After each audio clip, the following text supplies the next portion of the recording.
दशा माता की कहानियाँ मात्र सुनने से ही घर की दशा सुधर जाती है। मैं आपके लिए लेकर आई हूँ दशा माता की 10 कहानियाँ एक साथ, ताकि आप एक साथ कहानी एक बार में सुन सकते हैं, जिसका फल आपको प्राप्त होगा। दशा माता आप पर कृपा बनाए रखे और आपके घर की दशा को भी सुधारे और मेरी दशा को भी सुधारे, जो मुझे दशा माता की कृपा से ये सारी कहानियाँ सुनाने का मौका मिला। चलिए शुरू करते हैं कहानियाँ। Hello everyone, welcome to my YouTube channel ख्वाबों के पंख। यदि आप मेरे चैनल पर नए हैं तो please like share and subscribe my channel. साथ में बेल आइकन को भी प्रेस कर लीजिए ताकि आने वाले वीडियोस का नोटिफिकेशन आपको मिलता रहे। इस वीडियो में हम बात करने जा रहे हैं दशा माता की कथा या कहानी के बारे में। चैत्र मास से कृष्ण पक्ष की दशमी को दशा माता का पूजन एवं व्रत किया जाता है और दशा माता की कथा कहानी सुनी जाती है।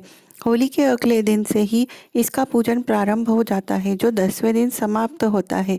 प्रतिदिन प्रातः स्त्रियां स्नान आदि करके पूजन की सामग्री लेकर पूजा करती हैं। सर्वप्रथम दीवार पर सातिया बनाती हैं, फिर मेहंदी और कुमकुम से 10 बिंदियां दीवार पर ही लगाते हैं। फिर पहले स्वास्तिक के रूप में गणपति जी का, फिर 10 बिंदियों के रूप में दशा माता की रोली मोली चावल सुपारी धूप दीप अगरबत्ती व नैवेद्य से पूजन करती हैं।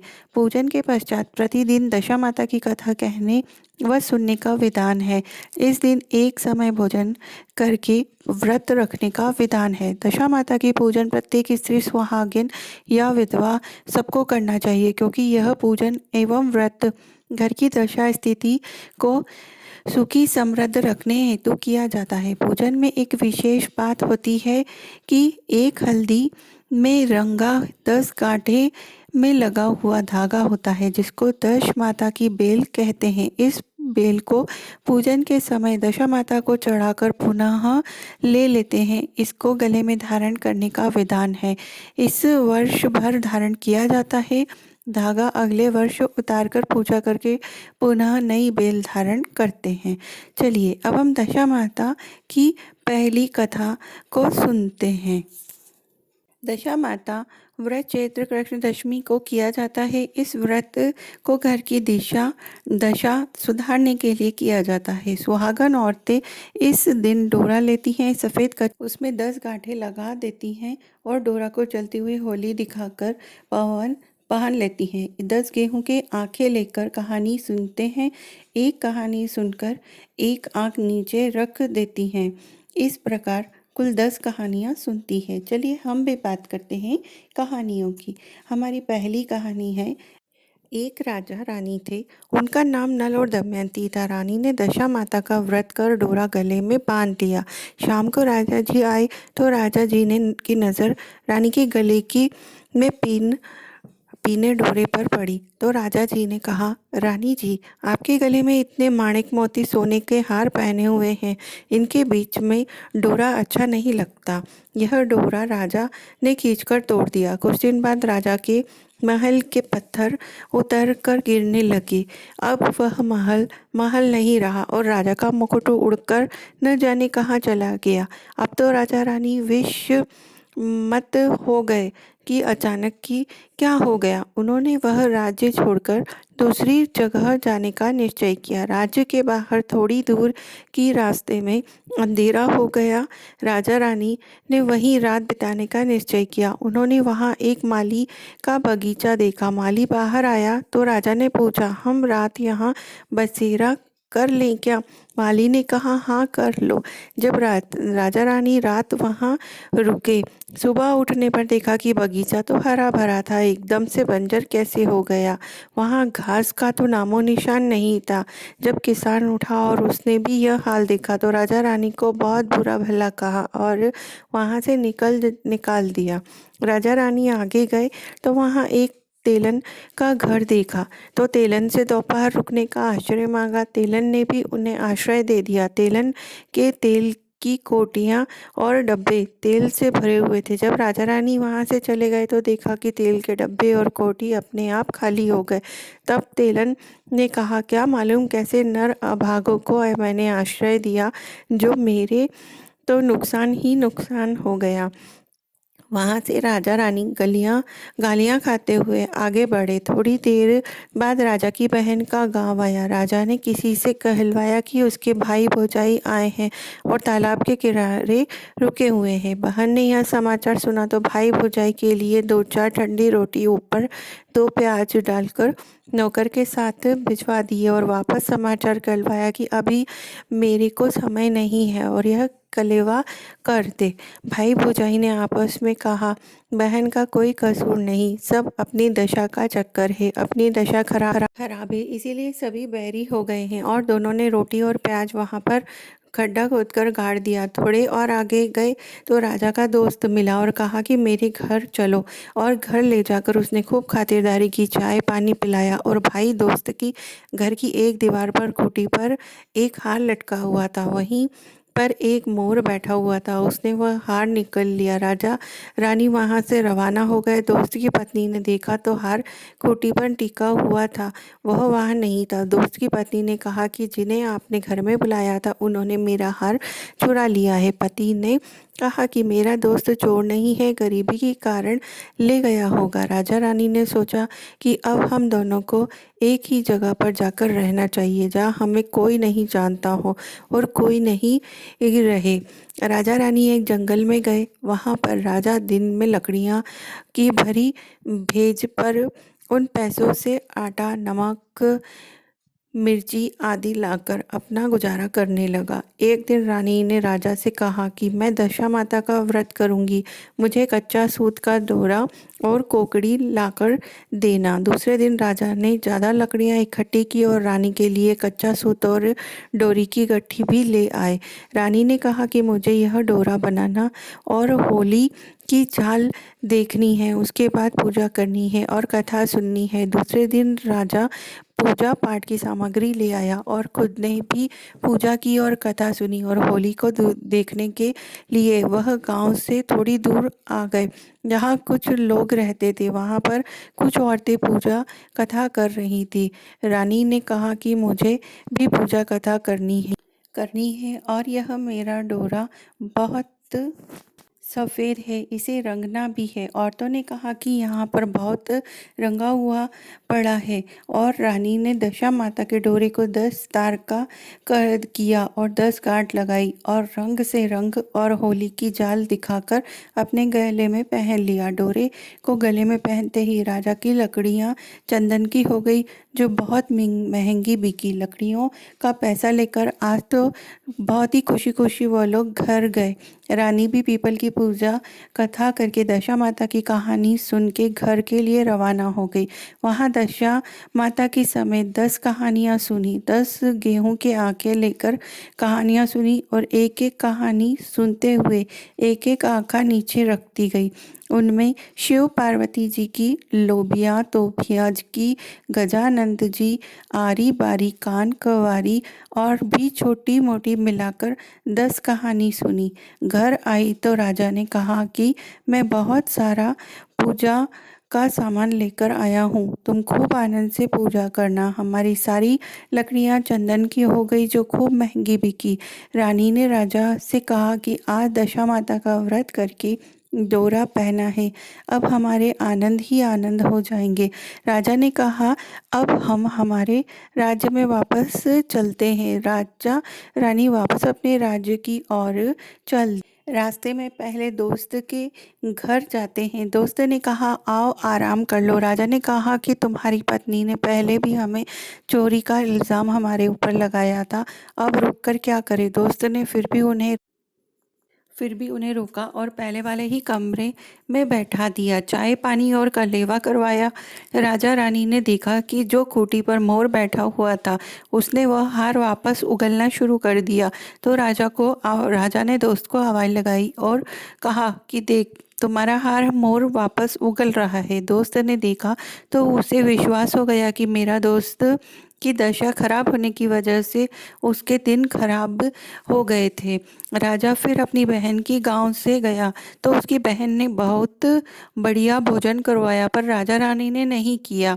जब पहले की जगह जहां उन्होंने गड्ढा खोदकर रोटी और प्याज को डाला था, देखा तो रोटी और प्याज सोने चांदी के हो गए थे, उन्होंने बहन को देकर वहाँ से चले गए और तेलन के घर पहुँचे तो तेलन ने उनके आने और रुकने पर मना कर दिया था और कहा कि पहले भी कौन अभागे आए थे जिसकी वजह से मेरे तेल के डब्बे और कोठियाँ खाली हो गई थी। राजा रानी ने कहा कि वह हम ही थे, हमारी दशा खराब चल रही थी, इसीलिए ऐसा हुआ और आपको भी हमारी वजह से कष्ट सहना पड़ा।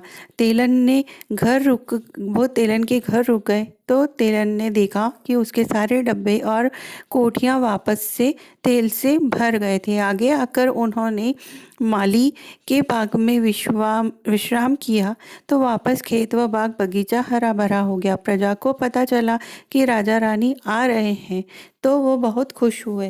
राज्य में जाते ही रानी ने वापस से वह धागा डोरा जो था उसे वापस से पहन लिया तो महल वापस खड़ा हो गया और राजा रानी ने दशा माता की जय जयकार की।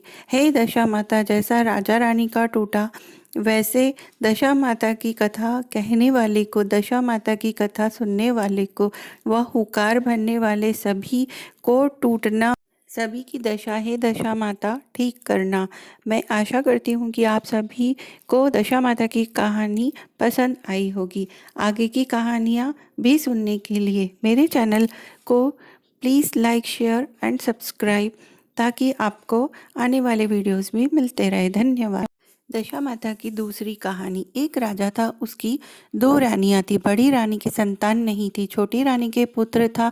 राजा छोटी रानी और राजकुमार को बहुत प्यार करता था। बड़ी रानी छोटी रानी से ईर्ष्या करने लगी। बड़ी रानी राजकुमार के प्राण हर लेना चाहती थी। एक दिन राजकुमार खेलते खेलते बड़ी रानी के चौक में चला गया। बड़ी रानी ने राजकुमार के गले मई एक कला सांप डाल दिया। छोटी रानी दशा माता का व्रत करती थी। राजकुमार दशा माता का ही दिया हुआ था। दशा माता की कृपा से राजकुमार के गले में सांप बिना नुकसान पहुंचाए चला गया। दूसरे दिन बड़ी रानी ने लड्डुओं में जहर मिलाकर राजकुमार को खाने के लिए दिया। राजकुमार जैसे ही लड्डू खाने लगा तो दशा माता एक दासी का रूप धारण कर आई और राजकुमार के हाथ से लड्डू छीन लिया। बड़ी रानी का यह वार भी खाली गया। रानी को बड़ी चिंता हुई कि किसी भी तरह से राजकुमार को मारना है। तीसरे दिन जब राजकुमार फिर बड़ी रानी के आंगन में खेलने गया तो रानी ने उसे पकड़कर गहरे कुएं में धकेल दिया। चूंकि कुआं बड़ी रानी के आंगन में बना था इसलिए किसी को भी पता नहीं चला कि राजकुमार कहाँ गया। लेकिन जैसे ही बड़ी रानी ने राजकुमार को कुएं में धकेला तो दशा माता ने उसे बीच में ही रोक लिया। इधर दोपहर हो जाने पर राजकुमार के न लौटने पर राजा व छोटी रानी को चिंता सताने लगी। दशा माता को भी इस बात की चिंता हुई। राजकुमार को उसने माता पिता के पास किस प्रकार पहुंचाया जाए। राजकुमार को तलाश करने वाले कर्मचारी निराश होकर बैठ गए। राजा व छोटी रानी पुत्र शोक में रोने लगे। तब दशा माता ने भिखारी का रूप धारण किया और राजकुमार को गले से लगाए राजद्वार पर पहुंच गए। वह राजकुमार को एक वस्त्र में छिपाए हुए भिक्षया मांगने लगी। सिपाहियों ने उसे धुतकार कर कहा, तुझे भिक्षा के पड़ी है, यहाँ राजकुमार खो गया है। सारे लोग दुख और चिंता से व्याकुल हो रहे हैं। इस पर दशा माता बोली, भाइयों, पुण्य का प्रभाव बड़ा ही विचित्र होता है। यदि तुझे भिक्षा मिल जाए तो संभव है कि खोया हुआ राजकुमार तुम लोगों को मिल जाए। यह कहकर वह देहरी पर पैर रखने लगी। सिपाहियों ने उन्हें आगे बढ़ने से रोका। उसी समय दशा माता ने वस्त्र हटाया पैर पे से और सिपाहियों ने समझा कि कुंवर उसके हाथ में है इसलिए उसे अंदर जाने दिया। दशा माता कुंवर को लिए हुए भीतर चली गई। उसने राजकुमार को चौक में छोड़ दिया और वापस चली गई। परंतु रानी ने दशा माता रूपी भिखारिन को देख लिया था। उसने कहा कि खड़ी रहो और कौन हो तुमने 3 दिन मेरे बेटे को छिपा कर रखा, तुमने ऐसा क्यों किया? तुम्हें मेरे इस प्रश्न का उत्तर देना होगा। दशा माता उसी समय ठहर गई। उन्होंने बताया कि मैं तुम्हारे पुत्र की चोरी करने वाली नहीं हूँ, मैं तो तुम्हारी आराध्य आराध्य देवी दशा माता हूँ। मैं तुम्हें सचेत करने आई हूँ कि बड़ी रानी तुम पर ईर्ष्या रखती है। एक बार उसने तुम्हारे पुत्र को गले में काला सांप डाला था, जिससे मैंने भगाया। दूसरे दिन उसने उसके हाथ से मैं छीन कर ले गई उसने जो लड्डू में जहर डाला था, और तीसरे दिन उसने आंगन के कुएं में उसे धकेल दिया था।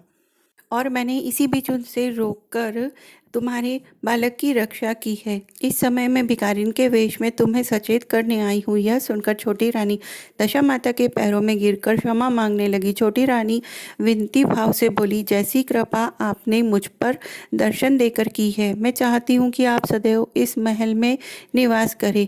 मुझसे जो सेवा पूजा होगी मैं वो करूँगी। इस पर दशा माता बोली कि मैं किसी घर में नहीं रहती। जो श्रद्धापूर्वक मेरा ध्यान स्मरण करता है, मैं उसी के हृदय में निवास करती हूँ। मैंने तुम्हें साक्षात दर्शन दिए हैं, इसलिए तुम सुहागिनों को बुलाकर उन्हें यथाविधि आदर सत्कार के साथ भोजन कराओ और नगर में ढिंढोरा पिटवा दो कि सभी लोग मेरा डोरा ले और व्रत करें। इतना कहकर दशा माता अंतर ध्यान हो गई। रानी ने अपने राज्य की सौभाग्यवती स्त्रियों को निमंत्रण देकर बुलाया और उपटन से लेकर शिरोभूषण श्रृंगार कर उनकी यथाविधि सेवा की और इसी प्रकार अपनी पूजा को संपन्न कर और सभी को दशा माता का डोरा दिया और सभी को बताया कि सभी को दशा माता का डोरा पहनना चाहिए। पूजा के बाद इससे घर परिवार और सबकी रक्षा होती है। दशा माता व्रत की तीसरी कथा। एक घर में सास बहू रहती थी। बहू का पति परदेश में गया था। एक दिन सास ने बहू से गांव में से आग लगाकर भोजन पकाने को कहा। बहू गांव में आग लाने गई, पर किसी ने भी उसे आग नहीं दी और सभी ने कहा कि जब तक दशा माता की पूजा नहीं हो जाती तब तक आग नहीं मिलेगी।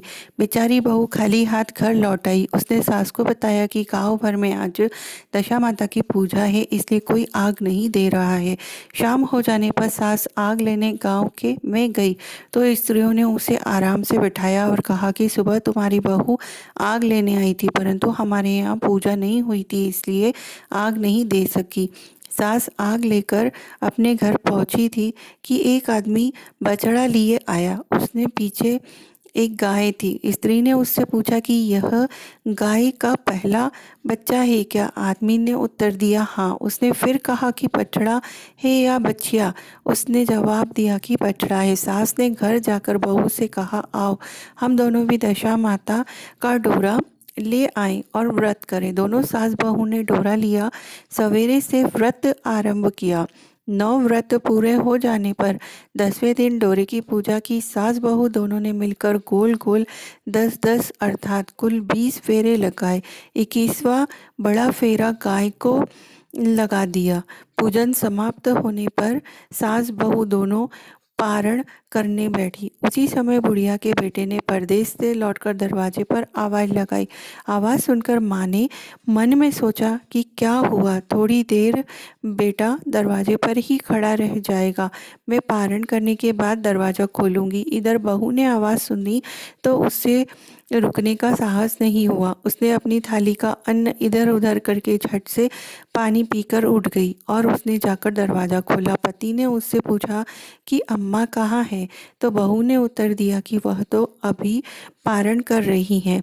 तब पति बोला, मैं तुम्हारे हाथ का जल भी नहीं पीऊँगा, क्योंकि मैं 12 बरस में घर आया हूँ। इतने दिनों तक न जाने तुम किस प्रकार रही होंगी। अम्मा आएंगी, वह जल लाएंगी, तब ही मैं जल पीऊँगा। यह सुनकर स्त्री चुपचाप बैठ गई। इतने में उसकी अम्मा पारण कर अपनी थाली धोकर पी चुकी। तब वह लड़के के पास गई। उसने माँ के पैर छुए। अम्मा उसे आशीर्वाद देकर बेटे को घर में ले आई। माता ने थाली परोस कर दी। बेटा भोजन करने लगा। उसने हाथ में पहला ग्रास ही लिया था कि फेरों के वो टुकड़े जो बहू ने अपनी थाली में फेंक दिए थे, उसने माँ अपने बेटे के सामने आने लगी। बेटे ने माँ से पूछा, यह सब क्या हो रहा है? माँ बोली, मैं क्या जानूँ बेटा, बहू जाने। यह सुनकर बेटा आग बबूला होकर बोला, ऐसी बहू मेरे किस काम की जिसने चरित्र की तुम साक्षी नहीं हो। उसको मैं घर में नहीं रख सकता हूँ, इसे अभी घर से निकालो। यदि ये घर में रहेगी तो मैं घर में नहीं रहूँगा। माँ ने बेटे को व्रत का पारण का सब हाल बताकर हर तरह से समझाया, परंतु वह मानने को तैयार नहीं हुआ। वह यही कहता रहा कि इसे घर से बाहर करो, नहीं तो मैं इस घर में नहीं रहूँगा। जब लड़के का गुस्सा उतर गया तब बहू को बुला लूँगी। बुढ़िया ने बहू से कहा, देहरी के बाहर जाकर पेड़ के नीचे थोड़ी देर के लिए खड़ी हो जा। जब बहू पेड़ के नीचे खड़ी हुई तो पेड़ बोला, मुझसे हटकर खड़ी हो, मैं दशामाता के विरोधी को छाया नहीं दे सकता। इस पर वह वहाँ से चली गई। घड़ौची के पास गई तो घड़ौची बोली, मुझसे हटकर खड़ी हो, मुझ पर इतना भार घड़ों का होता है जितना तेरा है। वह यह हटकर घूरे ढेर पर खड़ी हो गई। घूरे का ढेर भी बोला, मुझ पर इतना भार कूड़े का है जितना तेरा, चल जा यहाँ से हटकर कहीं और खड़ी हो जा। इस प्रकार उसे कहीं भी खड़े होने की जगह नहीं दी किसी ने भी। वह अपने मन में बहुत दुखी हुई। वह जंगल में चली गई। जंगल में भूखी प्यासी घूमती फिरती एक सूखे कुएं में गिर पड़ी। वह उससे गिरी परंतु उसे चोट नहीं आई। वह नीचे बैठ गई। अचानक राजा नल वहां शिकार खेलते खेलते वहां पहुंच गए। उसके साथी बिछड़ गए थे। वह प्यास के कारण उसी कुएं पर आए जिसमें वह स्त्री बैठी थी। राजा नल के भाई ने कुएं में पानी के लिए लोटा डाला तो उस स्त्री ने लोटे को पकड़ लिया। भाई ने नल से कहा कि इस कुएं में किसी ने लोटा पकड़ लिया है। तब राजा नल ने कुएं पर आकर कहा कि तुम यदि पुरुष हो तो मेरे धर्म के भाई हो, और यदि स्त्री हो तो मेरी धर्म की बहन हो। तुम जो भी हो बोलो, मैं तुम्हें बाहर निकाल लूँगा। स्त्री ने जवाब दिया। राजा ने उसे बाहर निकाल लिया और हाथी पर बैठाकर राजधानी ले गया। महाराज को शिकार से लौटकर महलों की ओर आते देखकर सेवकों ने महारानी को राजा के आने की सूचना दी। सेवकों ने एक स्त्री को हाथी पर बैठा देखकर रानी को बताया। महाराज एक नई रानी भी साथ लाए हैं। यह जानकर रानी बड़ी दुखी हुई। इतने में महाराज भी वहां आ पहुंचे। राजा ने हाथ जोड़कर विनती की, महाराज मुझसे ऐसी रानी ने विनती की कि मुझसे ऐसी क्या गलती हुई जो मेरे साथ आपने ऐसा किया, दूसरा विवाह कर लिया। राजा नल ने हंसकर उत्तर दिया, वह तुम्हारी सौत नहीं ननंद है, मेरी धर्म की बहन है। तुम्हें उसके साथ अपनी सगी ननंद की तरह बर्ताव करना चाहिए। यह सुनते ही महारानी का मुख प्रसन्नता से कमल की भांति खिल उठा। वह बोली, अब तक मैं ननंद का सुख नहीं जानती थी, अच्छा हुआ जो मुझे भाग्य से ननंद भी मिल गई। राजा ने उसका नाम मुँह बोली बहन रखा और उसके अलग महल बनवाया। उसने दिन सब सुखपूर्वक बीतने लगे। एक दिन राजा की घोड़ी का बच्चा हुआ तो राजमहल की स्त्रियां बधाई गीत गाने लगी। मुँह बोली बहन ने अपने दासियों से कहा, बाहर जाकर पता करो कि किस बात की बधाई दी जा रही है। दासियों ने बताया कि महाराज की घोड़ी ने अच्छी घड़ी में एक उत्तम बछड़े को जन्म दिया है, उसकी बधाई गाई जा रही है। मुँह बोली बहन ने पूछा, क्या घोड़ी ने पहली बार जन्म दिया? दासियों ने उत्तर दिया, हाँ। तब मुँह बोली बहन ने महारानी के पास जाकर कहा, आओ भाभी रानी, हम तुम दोनों दशा माता का डोरा ले। रानी ने पूछा, डोरा क्या चीज़ है, मुझे समझाओ। वह बोली, दशा माता के व्रत का यह नियम है कि पहले पहल जब गाय या घोड़ी या स्त्री के प्रसव की खबर सुने तब डोरा लेकर व्रत आरंभ करते हैं। 9 व्रत करने के बाद 10वें दिन डोरे का पूजन करके विसर्जित करते हैं। इसी के साथ उसने पारण का नियम भी बताया। तब महारानी बोली, तुम्हारा व्रत तुमको फले, मैं पूड़ी और दूध की खीर खाने वाली रानी। महारानी, भला बन फरवा गोले की पापड़ी खाकर कैसे रह सकती हूँ, ऐसा कहकर खाए मेरा दुश्मन।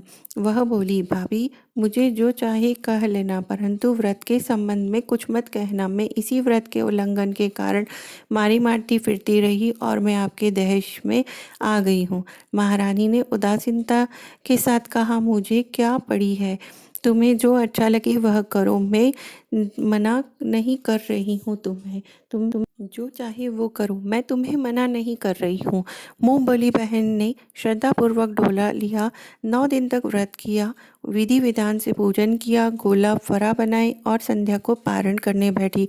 उसी समय उसके पति को अचानक कुछ प्रेरणा सी हुई और वह अपनी माता से आज्ञा लेकर अपनी पत्नी को ढूंढने चला गया।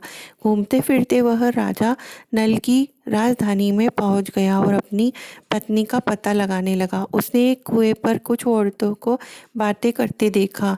एक कह रही थी कि राजा की मुंह बोली बहन बहुत ही सुंदर ही स्त्री है, आजकल उसी का किया हुआ सब कुछ है। दूसरी स्त्री बोली वह सुंदर होने के साथ साथ धर्मात्मा भी है, जब से आई है तभी से उसने सदा व्रत खोल रखा है, उसने दरवाजे से कोई भी व्यक्ति खाली नहीं जाता। तीसरी स्त्री बोली वह जैसी धर्मात्मा जैसी सदाचारिणी भी है।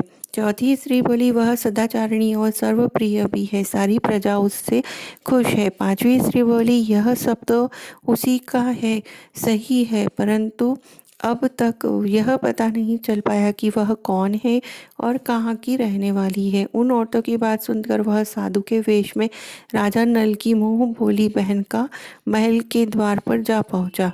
वहां उसने भिक्षा के लिए आवाज़ लगाई तो द्वारपालों ने उसे भिक्षा देने देने लगे। उसने द्वारपाल के हाथों से भिक्षा लेने से मना कर दिया। बोला भिक्षा देने वाली स्वाभिनी के हाथ से ही भिक्षा ग्रहण करूंगा, नहीं तो अपने रास्ते चला। तब द्वारपालों ने उससे कहा कि इस समय वह दशा माता व्रत की के पारण कर रही हैं, पारण समाप्त होने के बाद वह तुमको भिक्षा दे सकती है, तब तक तुम्हें इंतज़ार करना पड़ेगा। वह चुपचाप बैठकर इंतज़ार करने लगा। पारण करने के बाद वह मुट्ठी भर मोती लेकर आई, परंतु सामने उसने पति को पल्ला फैलाए देखा तो वह मुस्कुराते हुए लौट गई। दोनों ने एक दूसरे को पहचान लिया था। महारानी ने मुंह बोली ननन को मुस्कुराते देखकर कहा जब से तुम आई हो आज तक मैंने तुम्हें मुस्कुराते नहीं देखा, आज इस साधु को देखकर हंसने का क्या कारण है। मुंह बोली बहन ने उत्तर दिया कि वह साधु हमारे घर का है। रानी ने पूछा तब वह ऐसे क्यों आया है। उसने कहा कि वह अभी मेरा पता लगाने आए हैं। महारानी ने राजा नल से कहा तुम्हारी मुंह बोली बहन के घर के लोग आए हैं। राजा ने कहा उसने कह दो कि अभी यहाँ से घर जाकर वह वहाँ से हमारी हैसियत से आए, तब मैं बहन को विदा करूँगा। राजा नल की मुँह बोली बहन का पति घर जाकर अपनी माँ से बोला तुम्हारी बहू राजा नल के यहाँ उसकी बहन बनकर रह रही है। वह रोज सदा व्रत करती है और नियम धर्म से दिन बिताती है। तब उसकी माता ने उसे आज्ञा दी कि बहू को ले आओ। वह डोली पीनस बाजे गाजे कहार आदि के साथ यथाचित सज धज कर राजा नल की राजधानी में चला गया। राजा ने उसको यथोचित आदर सत्कार किया और कुछ दिन मेहमान नवाजी करके विधिवत बहन को विदा कर दिया। महल भी उसने पीछे पीछे चलने लगे लोग। तब महारानी बोली ननन जी तुम चली और मेरा महल भी ले चली, जरा पीछे मुड़कर तो देखो। जो ही तो उसने मुड़कर पीछे की ओर देखा तो राजा का संपूर्ण राजसी वैभव अचानक लुप्त हो गया। राजा की मुंह बोली बहन को अपने पति के साथ आनंद में रहने लगी, परंतु राजा नल का यह हाल देख राजा ने कहा कि अब हमारे दिन भी फिर गए हैं, अब हमें यहाँ से कहीं दूसरी तरफ और चले जाना चाहिए। रानी पतिव्रता स्त्री थी, इसलिए उसने राजा की आज्ञा मान ली। चलते चलते वे एक गांव के पास पहुंचे। वहां पर बेरी के पेड़ पर बेर लगे हुए थे। राजा रानी दोनों भूखे थे। उन्होंने बेरों को उठाया तो वो बेर लोहे के हो गए। इस प्रकार राजा रानी जिस वस्तु को हाथ लगाते वह कंकड़ पत्थर के हो जाते। इतने पर भी राजा रानी आगे बढ़ते गए। रास्ते में उन्हें एक व्यापारी मिला। व्यापारी ने राजा रानी को पहचान लिया। उसने राजा रानी को भोजन के लिए सेर भर आटा दिया। वे आटा लेकर नदी किनारे गए। वह रानी भोजन बनाने लगी और राजा नल स्नान करने चले गए। उस नदी में मछुआरे मछलियाँ पकड़ रहे थे। मछुआरे ने राजा को 4 मछलियाँ दी। रानी ने मछलियाँ भूनकर रोटी बना ली। राजा नल भोजन करने बैठे तो रोटियाँ ईंट में परिवर्तित हो गई और मछलियाँ उछलकर नदी में चली गई। वहाँ से चलकर राजा रानी अपने मुँह बोली बहन के यहाँ पहुँचे तो पता चला कि भाई भाभी आए हैं। तो उसने सेवकों से पूछा कि कैसे आए हैं। सेवकों ने बताया कि भिखारिन हाल में आए हैं। यह सुनकर उनकी बहन स्वयं भाभी से मिलने कुम्हार के घर गई। उसने भाभी के सामने थाल रखा तो भाभी ने कहा कि इस थाल में जो कुछ भी है कुम्हार के चक्के के नीचे रख दो और चली जाओ। ननंद थाल का सामान चक्के के नीचे रखकर चली गई। थोड़ी देर बाद राजा ने आकर रानी से पूछा, कहो बहन आई थी, क्या लाई थी? रानी ने कहा कि आई तो थी पर वो कुछ लाई थी, मैंने उसे चक्के के नीचे रखवा दिया। राजा ने देखा तो वह भी कंकड़ पत्थरों के सिवाय कुछ नहीं था। राजा को समझते देर न लगी कि यह सब बुरी दशा के कारण हो रहा है। भला यह सब मेरे लिए कंकड़ पत्थर वो क्यों लाती? अब राजा रानी वहां से चलकर अपने मित्र के घर आए तो पता चला कि उसने पूछा कैसे आना हुआ। उन्होंने उत्तर दिया कि भिखारियों के हाल में आए हैं। मित्र ने दुखी होकर कहा, कोई बात नहीं, जैसे आए वैसे अच्छे आए, आखिर मित्र हो, उन्हें महल में ले जाओ। मित्र ने उन दोनों का स्वागत किया, स्वादिष्ट भोजन कराया। एक कमरे में उन्हें पलंग बिछवाकर उसमें खूंटी पर नौ का हार टंगा था। आधी रात के समय राजा तो सो गए परंतु रानी जाग रही थी। रानी ने देखा कि हार वहीं खूंटी के पास दीवार में एक मोर का विचित्र बना हुआ है। मोर धीरे धीरे हाथ को निकल रहा है। रानी ने राजा को जगाकर यह दृश्य दिखाया। राजा ने सोचा कि यहाँ से चुपचाप भागना चाहिए, नहीं तो मित्र हमें ये समझेगा कि हम चोर हैं और हमने चोरी कर ली है। बेचारे राजा रानी उठकर जंगल की तरफ भाग चले। दोनों ने चलते चलते एक दूसरे की राजधानी में पहुंच गए। वहां अतिथि और भिक्षुओं को सदाव्रत दिया जाने जाता था। वो दोनों की सदाव्रत लेने गए परंतु उस समय सदाव्रत बंद हो चुका था। वे अधिकारियों ने कहा कि यहाँ लोग न जाने कहाँ से आए हैं कि इन्हें देने के लिए कुछ भी नहीं बचा। उन्होंने एक मुट्ठी चने दे दिए। उन्होंने इस प्रकार अनादर और कड़वी बातों सहित दान देकर अस्वीकार कर दिया। दानाध्यक्ष की निंदा करते हुए बोले कि ऐसी कंजूसी है तो सदाव्रत देने का नाम ही क्यों करते हो? दानाध्यक्ष बोला, यह तो बड़ा घमंडी भिक्षुक है, भीख भी मांगता है और साथ में हवालात में डाल दूंगा तुझे ऐसी अपशब्द भी बोलता है। इस प्रकार दोनों को एक कोठरी में बंद कर दिया। एक एक मुट्ठी चने दोनों के खाने के लिए मिलने लगे। जिस कोठरी में राजा रानी बंद थे उसी के पास आम रास्ता था। एक जमानदारी राजा की घुड़साल साफ कर उसी रास्ते से निकल रही थी। एक दिन वह बहुत देर से निकली। रानी ने उससे पूछा कि आज तुम्हें इतनी देर कैसे हो गई? वह बोली, आज राजा की घोड़ी के बछड़ा हुआ था, उसकी टहल में देर हो गई। रानी ने पूछा कि घोड़ी का पहला प्रसव है क्या? जमानदारी ने बताया, पहली बार। रानी ने फिर पूछा, बछड़े हुआ या बछड़ी? जमादारी ने बताया कि बहुत अच्छा बछड़ा हुआ है। यह सुनकर रानी ने राजा से कहा कि एक बार तुम्हारे मुंह बोली बहन के डोरे का अनादर किया था, उसी दिन से हमारी दशा बदल गई है। आज हम भी दशा माता का डोरा हमें भी लेना चाहिए। राजा ने कहा, परंतु यह पूजा की सामग्री कहाँ से आएगी? उसके नियम धर्म का पालन कैसे होगा? रानी ने उत्तर दिया, दशा माता ही सब कुछ करेंगी, मैं तो उन्हीं का नाम लेकर डोरा लेती हूँ, फिर जो होगा देखा जाएगा। रानी ने तो तार राजा की पगड़ी से और एक तार अपने आंचल का लेकर अपना डोरा तैयार कर लिया। उसने समय से व्रत करने लगी। थोड़ी देर में वहाँ का राजा अपनी घोड़ी को लेकर उसी रास्ते से निकला। राजा ने नल दंपत्ति को देखा, कोठरी में बंद देखकर पूछा कि वे कौन लोग हैं, इनका क्या अपराध है? पहरेदारों ने कहा कि ये लोग भिक्षा लेने आए थे परंतु आशीर्वाद लेने के बदले गालियां देते थे, इसी कारण दानाध्यक्ष ने इन लोगों को कैद में डाल दिया है। राजा ने कहा, यह तो इनका कोई अपराध नहीं, इनको मन वांछित भिक्षा नहीं मिली होगी इसलिए ये गालियां देने लगे होंगे। इनको संतुष्ट करना चाहिए, ना कि इन्हें कैद में करना चाहिए। इनको भी रिहा करो। राजा की आज्ञा से उसी समय दोनों को कोठरी से बाहर निकाल दिया गया। राजा उनके पाँव में पद्म और माथे पर चंद्रमा देखकर पहचान गए कि यह तो राजा नल और रानी दमयंती है।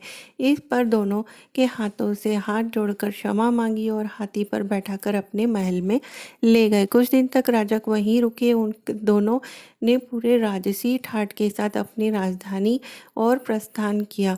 रास्ते में वे पहले मित्र के यहाँ पहुँचे। मित्र ने उनकी खबर सुनी तो उन्हें वहीं पर राजसी ठाट के साथ में उसी जगह पर रोका, लेकिन राजा ने मना कर दिया कि तुमने हम पर आरोप लगाया था चोरी का, इसलिए। लेकिन फिर भी उनके इतना बोलने पर, जोर जबरदस्ती करने पर राजा वहाँ रुकने के लिए तैयार हो गए। और जैसे ही वो वहाँ पर लेटे थे तो उन्होंने देखा कि मोर जो है वह वापस से वही जो उनका हार था वह उगलने लगा था। तो उन्होंने अपने मित्र को बुलाकर दिखाया। मित्र बोला कि मैंने तब भी तुमको चोर नहीं समझा था और ना ही अब समझता हूँ। यह दृश्य तुम्हारी बुरी दशा का फल है। आप निश्चिंत रहिए, मेरे मन में कोई मैल नहीं है, ना ही मैंने आपको चोर समझा है। जिस प्रकार राजा का आना चाहिए उसी प्रकार से आप आए हैं।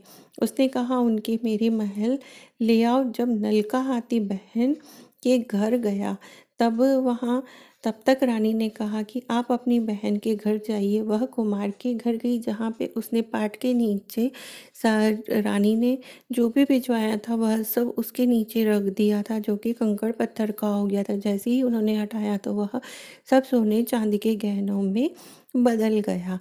यह सब देखकर वह चक्की को उठाकर सब लेकर ननन के घर पहुंच गई और उसने ननन से कहा कि तुम्हारा कोई दोष नहीं था, हमारी दशा बुरी थी, इसलिए यह सब चीज़ें कंकड़ पत्थर में बदल गई थी। उन्होंने अपनी तरफ से और सामान मिलाकर, जवाहरात मिलाकर ननन को वापस कर दिए, परंतु ननन को पूजा का न्योता देना भूल गई। वहाँ से चलकर राजा सूरा गाय के पास गए। गाय ने सेना सहित राजा को भरपेट दूध पिलाया। वहाँ से आगे चलकर नदी के तट पर पहुँचे, वहाँ पड़ाव डाला, भोजन बनाया। जब राजा भोजन करने बैठे तो उसी समय नदी में उछलकर गिरी हुई भुनाई मछलियाँ अपने आप थाली में गिर गई। वह रोटी जो ईंट बन गई थी वह फिर से रोटियां बन गई। राजा ने कहा, यह सब क्या हो रहा है, कुछ समझ में नहीं आ रहा है। रानी ने बताया कि ये सब रोटियां वही हैं जो हमारे नसीब में नहीं थी जब हमारा वक्त बुरा चल रहा था।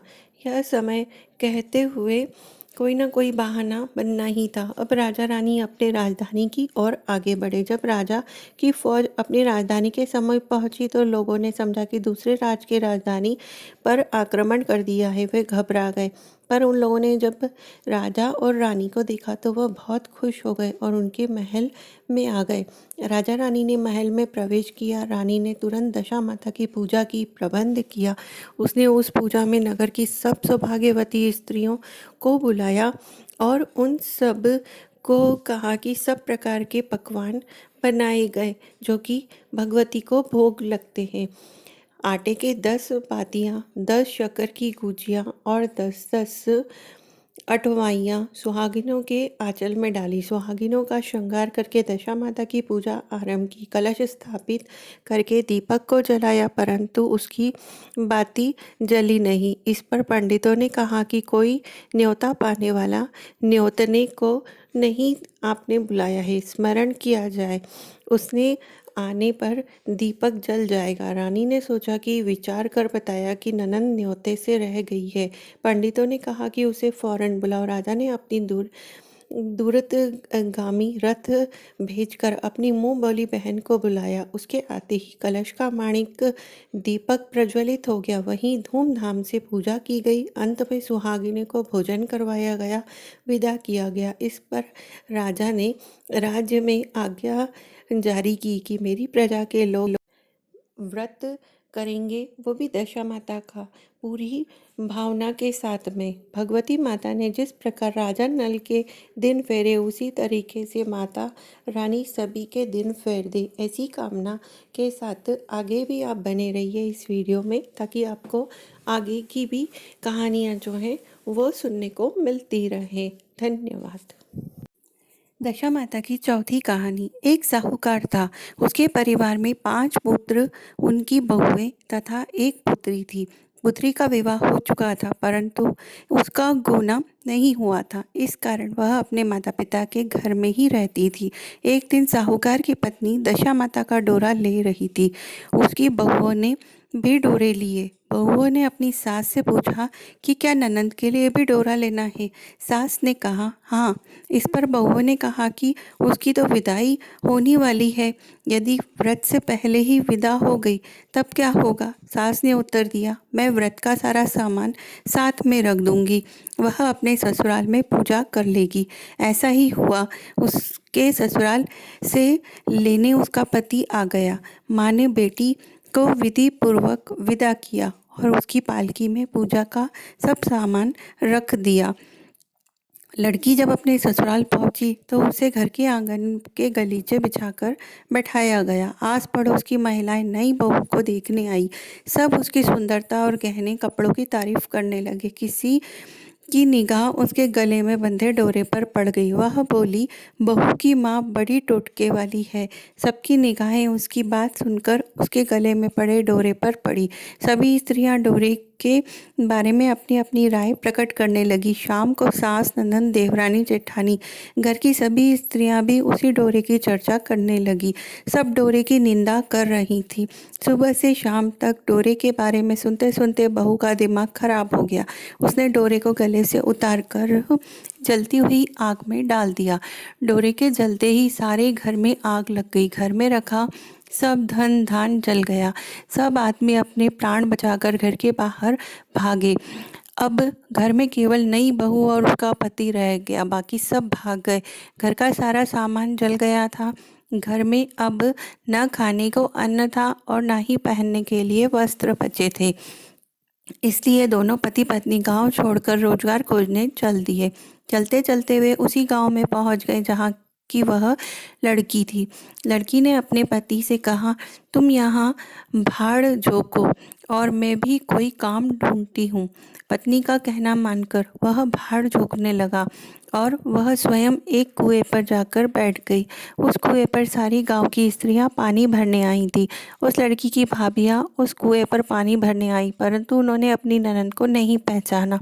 वे उससे बोली, तुम तो किसी भले घर की लड़की मालूम होती हो, कुछ काम करना चाहती हो तो बोलो। लड़की बोली, काम तो करूँगी, परंतु कोई नीच काम नहीं करूँगी। बड़ी भाभी बोली, हमारी ननद ससुराल चली गई है, तुम हमें हमारे बच्चों की देखभाल करती रहना और हमारे साथ में घर में सीधा लेकर अपना भोजन बना लिया करना। लड़की इस काम के लिए राजी हो गई। लड़की की भाभियाँ अपने घर आई और सास से बोली, कुएं पर एक अनाथ लड़की बैठी है, वह हमारे घर रहने और बच्चों की देखभाल को राजी हो गई है। आप कहो तो हम उसे रख लें। सास ने कहा, खुशी से रख लो, परंतु आपस में कलह मत करना। सब बहुएं खुशी राजी हो गई। वे वापस कुएं पर गई और उसे घर ले आई। वह अपने भतीजे और भतीजियों की देखभाल करने लगी और अपना जीवन निर्वाह करने लगी। एक दिन दशा माता का डोरा लेने का अवसर आया। सास के कहने पर सब बहुओं ने डोरा लिया। बहुओं ने सास से पूछा कि क्या इस लड़की के लिए भी डोरा लेना है। सास ने कहा हाँ। बहुओं ने कहा, इसी प्रकार अपने ननंद जी के लिए भी डोरा ले लिया था, परंतु पूजा से पहले ही उनकी विदाई हो गई थी। अब इस लड़की को डोरा दिलाना चाहती हो, यदि यह पूजा से पहले चली गई तो क्या होगा। सास बोली, तुम्हारी ननंद ने अपने घर जाकर पूजा की होगी, यह लड़की पूजा होने तक इसी घर में रहेगी तो अपने आप पूजा में शामिल हो जाएगी, और यदि कहीं और चली गई तो वहाँ जाकर यह अपनी पूजा को पूर्ण कर लेगी। सर्वसम्मति से लड़की के लिए दशा माता का डोरा ले लिया। 9 दिन तक वह दशा माता की कहानी तथा व्रत पूजन में शामिल होती रही। 10वें दिन लड़की की माता व बहुओं ने सिर से स्नान किया और घर में चौका लगाया तथा पूजन की तैयारी करने लगे। लड़की बहुओं से बोली, यदि कोई पुराना कपड़ा मिल जाए तो मैं भी स्नान कर लूं। बहुओं ने अपनी सास से पूछा और अपनी ननद की साड़ी उस लड़की को दे दी। अपनी पुरानी साड़ी लेकर वह स्नान करने गई। उसने सर से स्नान करके साड़ी पहनी और घर आ गई। घर पर पूजा आरंभ हो गई। वह जैसे ही पूजा के पास आकर बैठी तो बहुओं ने कहा, यह तो हमारी ननद जैसी लग रही है। इस पर सास ने नाराज होकर कहा, तुम्हारे मन में तो जो आता है वह बोलती रहती हो। पूजा के समय भी चुपचाप नहीं बैठती हो। चुप रहो, मुझे कथा कह लेने दो। तुम्हारी बातों से कथा में विघ्न पड़ता है। बहुएं चुप रहीं। घर की सब स्त्रियों ने पारण किया। लड़की ने भी पारण किया। इसके बाद स्त्रियां एक दूसरे का सर गूंथने लगी। एक ने लड़की का सर गूंथा शुरू किया। वह बोली कि जैसी गूंथ सिर में है वैसी गूंथ हमारी ननद के सिर में थी। सास नाराज होकर बोली, तुम मेरी बेटी की तुलना इससे क्यों कर रही हो। सास ने बहू को तो डांट दिया परंतु उसकी बात मन में घर कर गई। उसने लड़की से कहा, आज रात मेरे पास सोना। रात तो जब बहुएं सो गई तो उसने लड़की से पूछा, तुम्हारे पीहर में कोई नहीं था क्या। तो उसने जवाब दिया, मेरे 5 भाई और भाभियां हैं, तुम जैसे माता पिता थे। उसने पूछा, क्या हुआ। लड़की बोली, पीहर में मैंने दशा माता का डोरा लिया था। उसके पूजन से पहले ही ससुराल के लिए विदा हो गई। ससुराल में पहुंचकर मेरे गले में पड़े डोरे को देखकर सब स्त्रियां हंसी मजाक उड़ाने लगी। तब मैंने उस डोरे को तोड़कर आंगन में डाल दिया। उस डोरे के साथ सारा घर जलकर भस्म हो गया। सब लोग भाग गए। हम दोनों भागकर इस गांव में आ गए। उसकी माँ ने पूछा कि तुम्हारा पति कहाँ है। लड़की ने कहा, वह बड़ बूझे के यहाँ बाढ़ झोंकते हैं। दशा माता के प्रकोप से हमारी यह हालत हो गई है। वह समझ गए कि यह लड़की कोई और नहीं उनकी बेटी है। तब उसने अपने 5 बेटों को बुलाकर कहा कि यह तुम्हारी छोटी बहन है। सवेरा होते ही माता के कहने पर 5 भाई भड़ बूझे के यहाँ अपने बहनोई को लेकर आए। उन्होंने उसको स्नान कराया और उत्तम वस्त्र पहनने को दिए। कपड़े पहनकर वह सुंदर साहूकार दिखने लगा। वह कुछ दिन ससुराल रहकर अपने घर चला। घर पहुंचकर उसने देखा कि सब लोग पहले की तरह ही सुख प्रवक रह रहे हैं। उसके बाद वह अपने ससुराल आया और अपनी पत्नी को विदा कर घर ले गया। वह अपनी दशा पर विचार करती हुई जा रही थी। मार्ग में एक नदी पड़ी। उस नदी में स्नान करके अप्सराएं दशा माता का डोरा ले रही थी। उसने पास के एक डोरा बच गया था। वह अप्सराएं बोली, यदि इस डोली में कोई उच्च वर्ग की स्त्री हो तो उसे ये डोरा दे दो। उन्होंने डोली के पास जाकर पता किया और वह डोरा उस लड़की को दे दिया। जब लड़की अपने ससुराल पहुंची तो सास थाल सजाए, ननंद कलश लिए और देवरानी जेठानी अन्य मांगलिक वस्तुएं लिए उसका स्वागत करने के लिए खड़ी थी। नेक दस्तूर हो जाने के बाद लड़की को आसन पर बैठाया गया। आसन पर बैठने के बाद लड़की ने कहा, आप लोगों ने पहली बार दशा माता के डोरे के लिए अपशब्द कहे थे, जिसका फल ये हुआ कि घर के सब लोग पिछड़ गए तथा घर का धन धान्य जलकर स्वाहा हो गया। बड़ी मुसीबतें उठानी पड़ी। बाद में अब अच्छे दिन आए हैं। आप में से कोई भी अब मेरी दशा माता के डोरे की निंदा भूल कर भी ना करे। जब मेरा व्रत पूरा हो जाएगा तो तब तक आप लोग भी इस पूजन में शामिल हो जाइए। सब ने खुशी खुशी उसकी बात मान ली। 9 दिन तक व्रत चलता रहा। 10वें दिन विधि पूर्वक डोरे की पूजा की गई। 7 सुहागनों को न्योता दिया गया। उनका श्रृंगार करके आंचल भरा गया। इसी प्रकार दशा माता को पूजन समाप्त हुआ। जिस प्रकार दशा माता ने उस लड़की के दिन फेरे वैसे ही वह सब पर दया करे। धन्यवाद। दशा माता की 5वीं कथा। एक बुढ़िया ब्राह्मणी थी। वह बहुत गरीब थी। उसका एक लड़का भी था। एक दिन वह लड़के से बोली, बेटा कुछ उद्यम करा करो, कुछ काम करो ताकि तुम्हें 4 पैसे मिल सके और घर का अच्छे से निर्वाह हो सके। अब मेरे तो हाथ पैर नहीं चलते। तब लड़का गांव वालों के पशु चराने लगा। एक दिन लड़का पशुओं को पानी पिलाने नदी के घाट पर ले गया। वहाँ स्त्रियां स्नान करके दशा रानी के गंडे ले रही थी। उनका एक गड्ढा अधिक था। उनमें से एक ने कहा, पूछो तो यह लड़का किसका है? यदि किसी उच्च वर्ण का है तो इसी को गंडा दे देते हैं। एक स्त्री ने लड़के से पूछा, तुम्हारे घर में कौन है? लड़के ने जवाब दिया, मेरी एक बूढ़ी माता है। फिर स्त्री ने पूछा, तुम किस वर्ण के हो? वह बोला, मैं तो ब्राह्मण हूँ, पर कोई काम न मिलने के कारण गांव वालों के पशु चराता हूँ। यह सुनकर स्त्रियों ने लड़के को एक गंडा ले देकर कहा, तुम इसे घर ले जाकर अपनी माता को देना और कहना कि इसका पूजन और व्रत करें। हम लोग तुमको सीधा और पूजा की सामग्री भी देते हैं। यह भी लेकर जाकर अपनी माता को देना। लड़के ने गंडा ले लिया। फिर सब स्त्रियों ने उसे सीधा दिया। लड़का उस सामान की गठरी बांधकर घर आया। उसने दरवाजा से ही माता को पुकार कर कहा, गठरी उतार ले, बोझ मरा जा रहा हूँ बोझ से।